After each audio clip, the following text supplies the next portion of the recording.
Hello, and welcome to the Thrive Mindset Podcast. I am so glad you are here with me. My name is Carrie Dahle, and I am your host. I am an entrepreneur, author, podcaster, manifester, and motivator. And I am on a mission to empower you to create the life of your dreams. If you are looking to up-level your life, relationships, finances, productivity, and success, you have come to the right place. I will share with you tools, resources, strategies, my failures, and my successes that have all helped me achieve the life of my dreams. It is my goal with this podcast to help you see your potential and empower you to create the life of your dreams. So let's get to it. Hello. Welcome back to the Thrive Mindset Podcast. I'm so excited about today. I've got Vikki Fuhrman, who's owner, creator, visionary of the Bodyology clinic. Vikki is a somatics life coach, helping women simplify their healing process of stress, burnout, and pain, both physical and mental, for lasting change. She helps her clients identify and let go of the stress, pain loop pattern stuck between the body and the thinking head. And she focuses on mindset, which is why I'm so excited. Thank you. Thanks for having me, Carrie. I'm excited to be here. Like we were just talking, I just feel like the universe absolutely brought you into my life. And I think we have a lot of the same mindset on things, but I just want to hear about you and your process and where you've come and where you've gone and what you're doing. So maybe we can just start with, who are you? Where'd you come from? That sounds awesome. Well, I feel the same way. I mean, everything happens for a reason. Nothing happens by accident. So I totally feel like our paths crossed when they were supposed to. And I'm so excited to be here. So I am a somatics coach. A lot of people are wondering what somatics is these days, and we can totally nerd out and talk about that. Awesome. But I started the Bodyology clinic several years ago based off of some other businesses that I had started. I have been in the health industry for over 20 years now. And it actually first started when I was a teenager, how I got onto this path. I was 17 and I was in a car accident. And I was an athlete. And as time progressed, I started getting a lot of chronic pain in my life that had never been there before. And I was transitioning. I was a senior in high school. So I was transitioning. I was going into my senior year, and all the things that are faced with high school students going into college or not going, it's just that life transition of what am I going to do with myself? So there was a lot of external, the pressure, society, a lot of change. And then this accident happened and I started having pain. So I think I was just ignoring, the stress component that was going on in my life, oblivious to it, as most kids are. And then the pain really grabbed my attention. And so I spent a lot of time focusing on the pain and how to heal that from a physical therapy type standpoint. That's my background. Is I have a bachelor's in physical therapy, and then I went to massage therapy school. And then from there, the mindset coaching, and have done life coaching certifications and health coaching certifications to blend all of these things together to get me to where I am today. So yeah. What led you from physical therapy to massage and then to mental? So, of course, I always come back. It starts with our own journey. I mean, I'm obviously a student of my work. I am my first client. So I've always been fascinated with this idea that my body is telling me something. And then I also am cognitively aware of all of the things that are going on. And are these two even related? And as I started my career in massage therapy, I was seeing a lot of clients who are coming in either from motor vehicle accidents or athletic injuries or just chronic life stuff popping up, but it was manifesting in their body. So they were coming for pain relief, and they would feel awesome after they left a session. And then they'd come back the following week and they're like, it's almost like clockwork. Somewhere between day 3 and day 5, everything starts to kind of pile back up and I fall back into the same habits. And I was like, yeah, that's really interesting. And I would also notice the stories that they were telling were the same, right? It's the same stress story, the same relationship story, the struggles with finances. So these stories would play out week after week and they didn't really change. And then they would get into relaxation mode on the table, and that would be a short, quick relief. But then when that wore off, it's like the stresses still were there and they weren't being addressed. And that's how I could see that happening in front of me. And I said, there's got to be a way that I can help both of these things connect. And that's what essentially led me to the science of habit change and the coaching component, because that's, in coaching, the world of coaching, that's the realm we work in, is changing habits. And I know you know that because you talk a lot about habits on your program. I do, but I actually I want to focus in on what you were just saying about like where the pain was in relation to the stress. I was just at this amazing women's retreat. It was the Women's Vibrancy Code retreat this last weekend. I'll share that with you sometime, but there was a lot of times we were talking about take a minute, like whatever feeling we were feeling, whatever emotion. Sometimes it was about pain, but like, where are you feeling that in your body? I just want to hear more like your thoughts on that. Like, where is it an energy thing? What are your thoughts? Okay. So that's a great question. And I think to help people understand, so the word somatics is it's a popular word in healthcare right now, but somatics has been around for a really long time. And I think of it, somatics is an umbrella of a body of work that combines your body, your mind, and the spirit. So it's a practice that holds this entire space, this container. And the way that I think of this, it's like we have the mind work, we leave that up to like the psychotherapist, and we have the body work, and we leave that up to massage therapists and chiropractors and physical therapists. And then spirituality, we leave up to like church and religion. But the fact of the matter is that everywhere you go, you are thinking and being in your body, having this human experience. Those don't separate out from each other. And so what happens, we have patterns that we're either thinking and feeling over and over and over again, and we're aware of that, or we're also like, we're moving our body in patterns as well, and we're feeling that. And the two go together. So if you can take that time to slow down within your body and listen, right? And it's like, what is my back pain? Where am I feeling my back pain? Is there a thought that goes with my back pain? Do I feel my back pain all the time? So it's becoming a scientist of your own body and getting really good at asking yourself questions to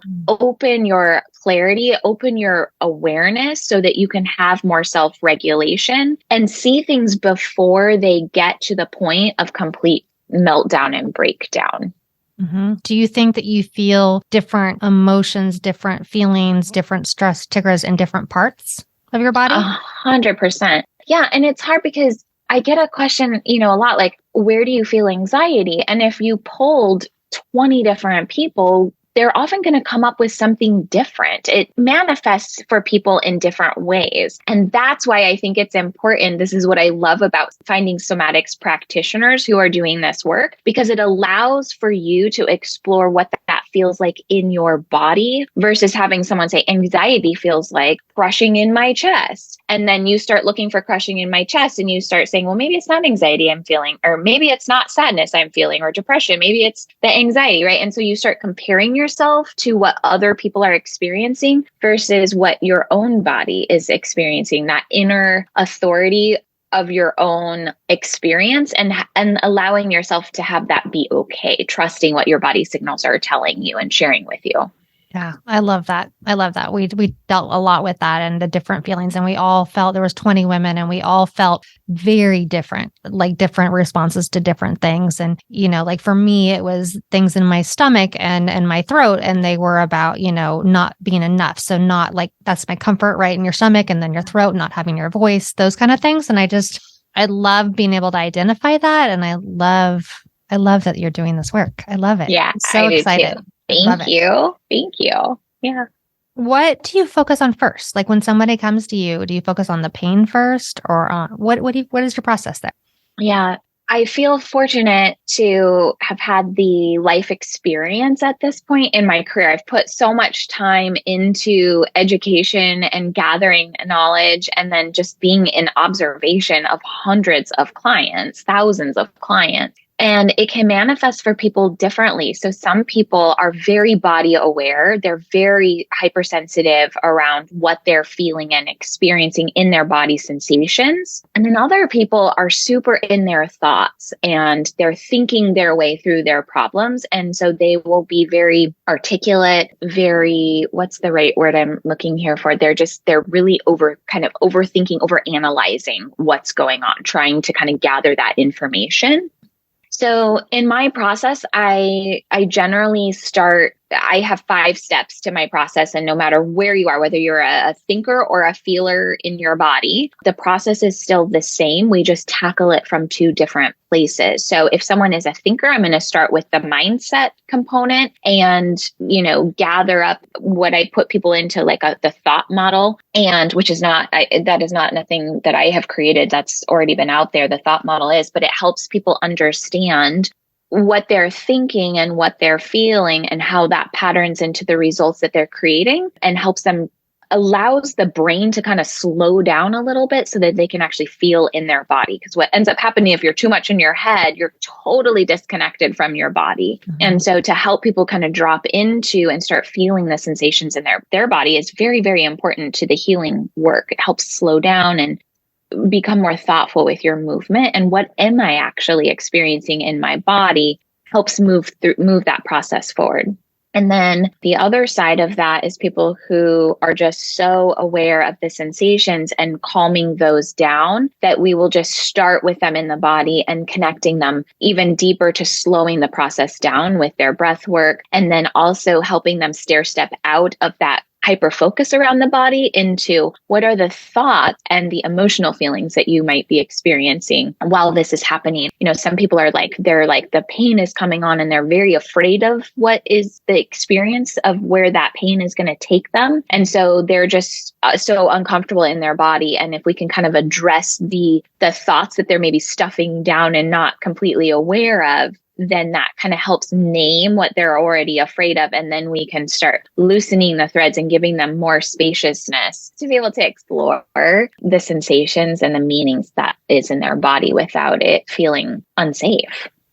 I love that. Do you direct in a certain way with their mindset towards positive energy, or do you just go with the individual with wherever they're needing?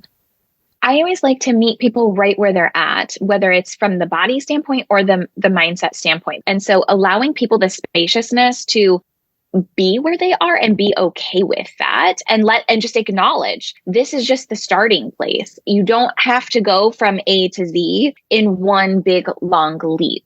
And also accepting and being okay that you are at an A and not at F already. So there's a lot of judgment that people will initially come in with around the mindset of I'm here, but I feel like I should be here, or I feel like I shouldn't even be experiencing what I'm experiencing or having the thoughts that I'm having.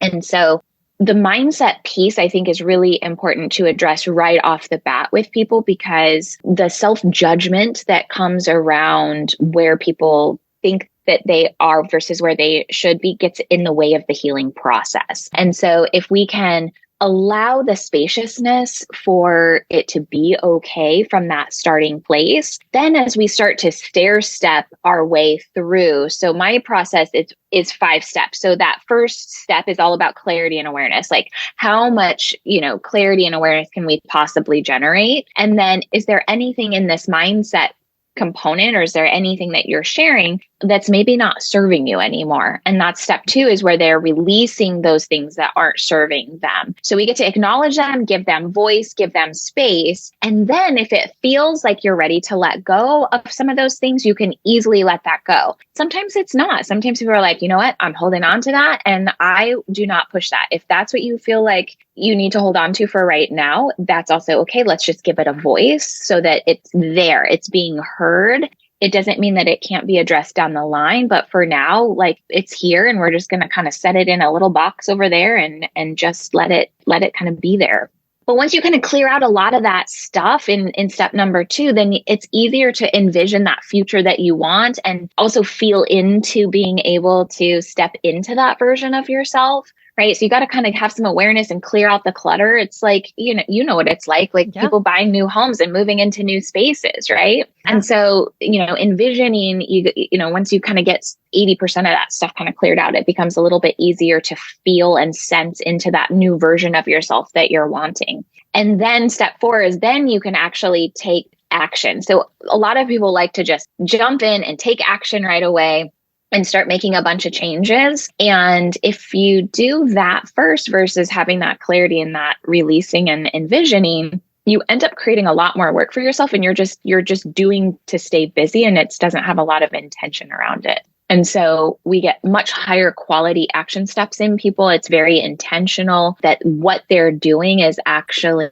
as a result and going towards what it is that they're really wanting for themselves in their life. And then step 5 is they're embodying. They're just like, they're being that new version of themselves without having to think about being different. And that's how you know you've gotten to that last stage in your change process. So when you start to notice, oh my gosh, I'm doing things so much different than I was 30 days ago, and I don't even have to think about it. That's how you know you've embodied that new habit.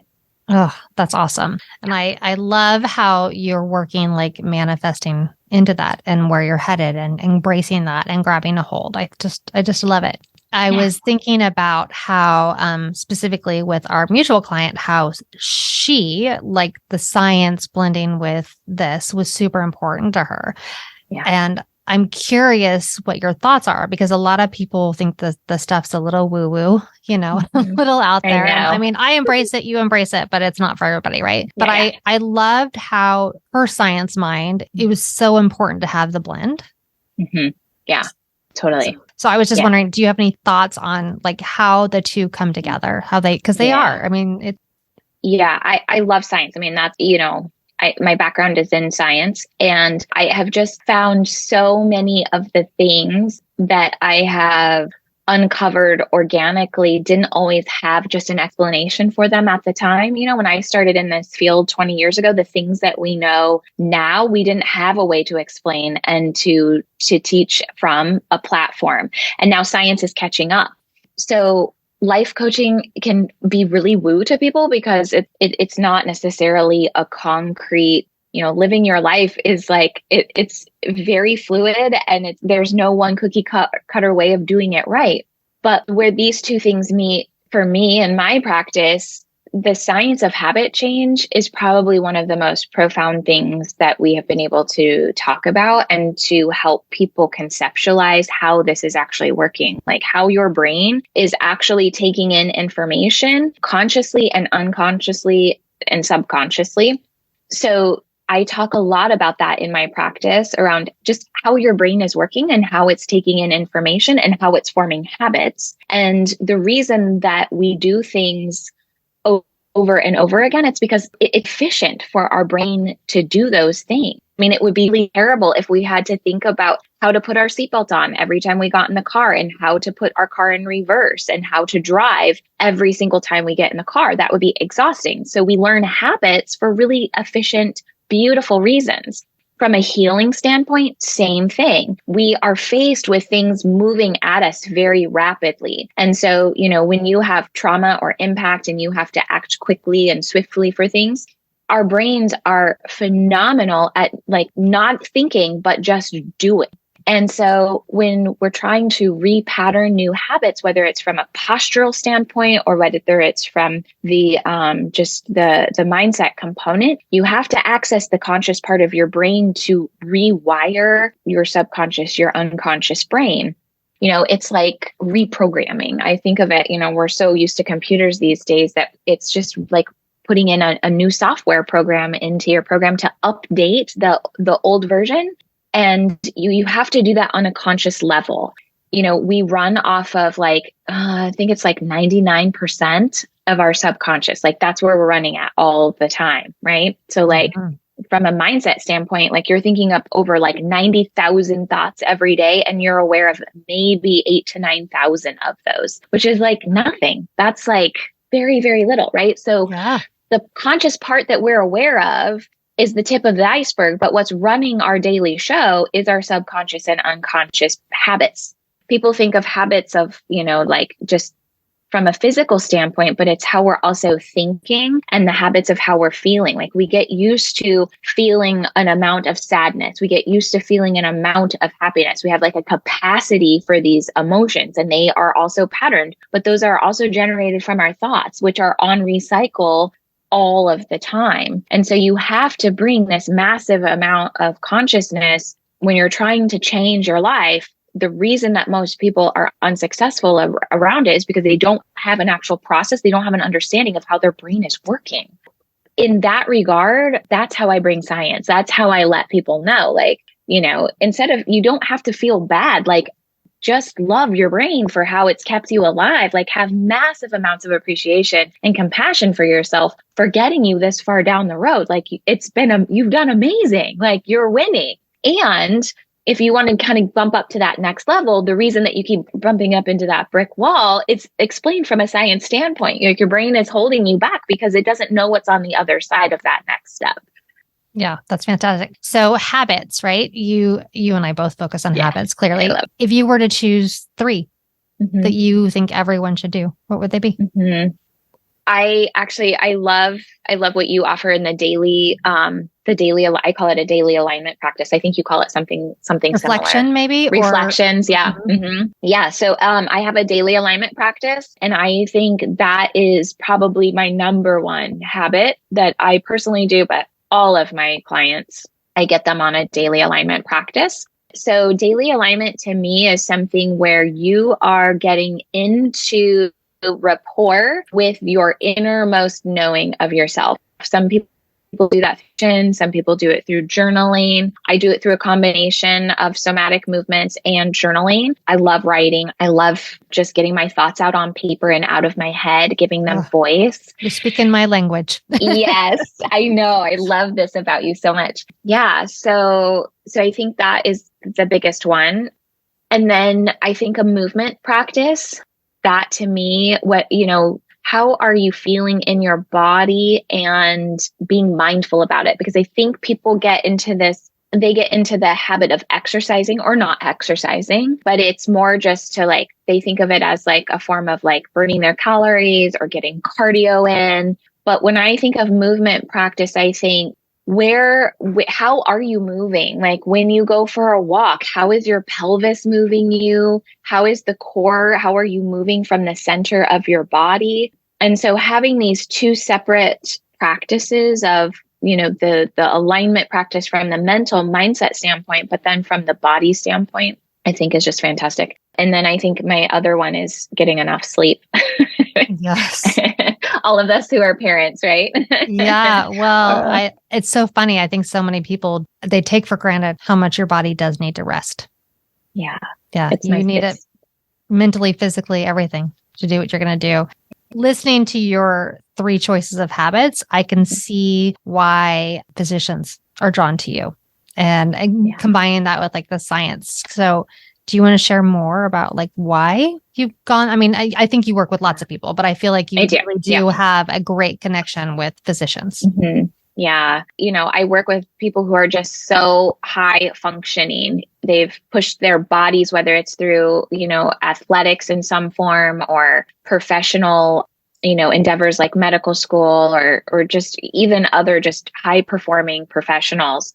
They have this belief that if I'm not doing it, I'm not going, something bad's going to happen. That slowing down is really uncomfortable. And it's probably the biggest blocker for people, busy people, is that slowing down, being so physically uncomfortable in their body. It's like, if I'm not moving, I'm not burning the calories. If I'm not moving, I'm not calling the next client. I'm not generating the next biggest thing. And so it's somewhat of an addiction, but it's a physiological, response to, I've got to get this done, because if I don't hustle, I'm not going to get the result that I need, and my world will just crumble and fall. So that's like a sugar-coated version, short version of what it's like for them.